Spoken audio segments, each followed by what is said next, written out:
So the Fast and the Furious presents Hobbs and Shaw, the first spin-off of Fast and the Furious, if you don't count Tokyo Drift for some reason.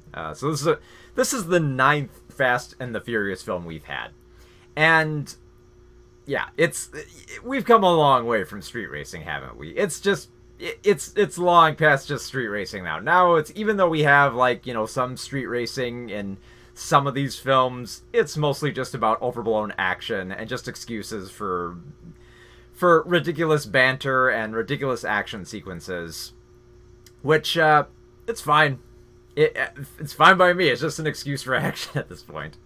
And yes, it is very big and dumb action. That's to be I mean, this is the ninth Fast and the Furious film. Should we expect anything? We've had Fast and Furious films where they've taken down tanks, where they've been shot at by drones, where they've been avoiding missiles on ice, when they've literally dealt with car zombies at one point. It's been a ridiculous saga.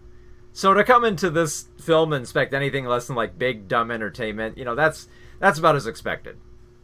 So so I mean, it's so big and dumb. Do we even have to mention how much of a plot there is here? There is a plot. Don't get me wrong. There's a decent villain here, but the central plot is it's nothing all that great. It's essentially, there's this secret organization. They want to turn everyone in the world into cyborgs because it's the next stage in human evolution, and they need apparently a virus to wipe out the weak so that the strong may survive. And it's and so Idris Elba is kind of like the Black Knight of this organization, who's been given these cybernetic enhancements, and it's basically tasked with trying to find this virus that is missing. Now, we're not going to get, let's be honest, if I said that, you can't be coming into this film expecting that there's going to be some great philosophy about mankind's evolution and stuff like that. There's a little bit of it that plays into the central theme, but let's be honest, it's not that type of film. It's just a big, dumb action buddy picture. It's just an excuse for Dwayne Johnson and Jason Statham to appear on screen and reprise their roles of Hobbs and Shaw, who admittedly had the most fiery chemistry between Furious 7 and The Fate of the Furious. Which they do. I mean, if you're going to make a spin-off with at least two of them, this seems like a decent match. I mean, they're both fairly big names. They got some decent banter here, so they throw them into basically a big, dumb action buddy picture. And on that basis, it kind of works. I mean, don't get me wrong, it's still a lot of fun. There are a lot of big, dumb action sequences here that are pretty fun. They are pretty overblown. They're fairly witty. But I think the biggest compliment and the biggest problem with Hobbs and Shaw is that because we don't have the rest of the family ensemble that we had in the other Fast and the Furious films, this means that Johnson and Statham basically have to carry the film. And they kind of can, but they really got to put some muscle into it. They really got to stretch this out for the long haul, especially since this film is well over 2.5 hours. So their charisma is stretched pretty thin here. It mostly holds up, but it's pretty thin. So Dwayne Johnson is playing Luke Hobbs, who's a federal agent working for the DSS. And as we remember from the previous films, he has a daughter.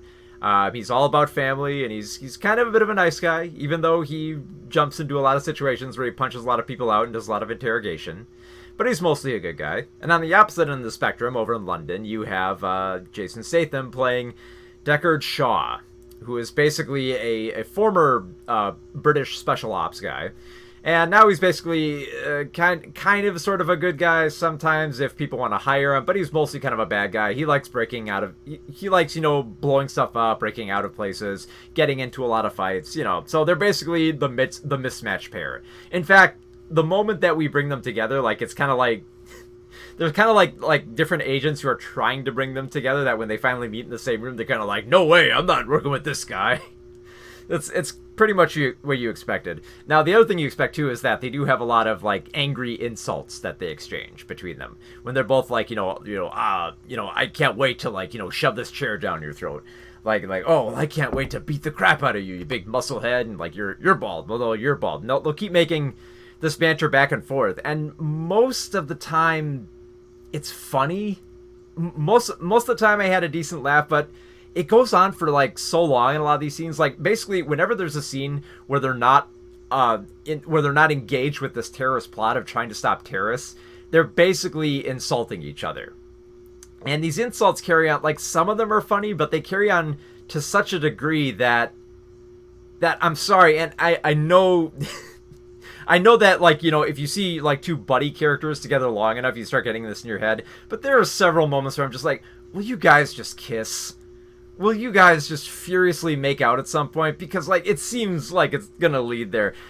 I'm just saying, for a lot of the time that they spend insulting each other, they talk a lot of times about shoving stuff down each other's throats and shoving stuff up each other's butts. I think I actually said that in the Fate of the Furious review. I'm like, God, these guys talk a lot about wanting to shove stuff on their butts. But in order to, like, shake off that, in order to, like, shake off, like, the smell of the not gays, I guess, we have the female love interest of Vanessa Kirby playing Hattie Shaw, the criminal, well, not quite criminal. I mean, she's an MI6 agent. She's the sister, obviously, of Deckard Shaw, and essentially there's a bit of a, you know, like, there's a little bit of, like, heated tension between them because, you know, it's a sister, and, you know, Luke Hobbs is kind of attracted to her, and there's something between them, and Shaw doesn't want them to get together. So again, more insults, more bickering. That's what we get. But you know, that's just the character dynamic, and I'm assuming that most people, you know, it's Fast and the Furious. Let's face it, there's gonna be something that they're gonna come for here, and that's the stunts and the action sequences. And they are fun. They're fast. There are a few scenes where it kind of seems like they're kind of laying a little bit too thick of the computer graphics on here, especially when you have the Black Knight of Idris Elba playing Brixton Lore, who's basically got this self-driving motorcycle, I guess. Like, I almost expected, like, the motorcycle to have, like, a name and AI attached to it, because the motorcycle can drive itself, and it seems like Idris just kind of, like, walks alongside it most of the time, because he's basically a super-powered cyborg, you know, as he says, he's Black Superman, which he pretty much is. And yeah, like, they do lay some of, like, the CG thick here, but there are some neat kind of practical effects here. There's some high-speed chases. They go down alleys. There's a scene where they're driving away from an exploding power plant, where they've got to, like, drive through buildings and smash through windows. There's even a tiny bit of, like, an homage to, like, the Transporter 2, if you've seen it, one of the sequences where Jason Statham gets a car flipping up in the air. A little bit of an homage. If you squint, you can see it. But then, of course, like I said, you know, if it's Fast and the Furious, we gotta have it overblown. You gotta have some insane stunts. And thankfully, we do get some more insane stuff when we get to, the film eventually at one point goes to Samoa, where Hobbs basically goes home to visit with his family and relies on their help. And there's a scene where it's just like, it basically transforms into, like, almost like a war movie at one point. No, it pretty much is a war movie, because at one point, like, they disable the guns, and so Dwayne Johnson leads a whole bunch of his Samoan brothers with blunt weapons to beat the crap out of the assassins after them. There's a really ridiculous sequence where they gotta take down a helicopter, and it's overblown, it's dumb, but yeah, that's about what you expect. But like I said, a big problem with this is that we really do, because it's over 2.5 hours, it's about 2.5 hours, we've got to rely on Statham and Johnson to carry it, and a lot of their insults just go on and on until eventually someone breaks them up. Like, either, like, the villain will say, like, you can't even get along, or Vanessa Kirby will just say, guys, stop bickering. Eventually, at one point in the film, they actually bring in a new character just for the purposes of splitting them up. Like, this new character that they bring in, he kind of plays a little bit of a role, but not much. But they mostly just bring him in to stop their banter. So, like, most of the film is just them arguing with each other and then someone stopping them before they get into the next action sequence here. So yeah, we don't really find out a whole lot about this evil organization, and it's like, do we really care? We don't really know too much about, like, the virus they're tracking down, because do we really care? I mean, and it's not to say that it's like, it's kind of like, you know, like, typically lazy screenwriting. I mean, this is kind of like action buddy comedy screenwriting 101, you know. You have a MacGuffin, you have a villain, you have a purpose, but you have just enough of one so that you can allow, like, the characters and the action sequences to carry this film, which it does for the most part. But man, at over at over 2 hours. Like it's really stretching this thin.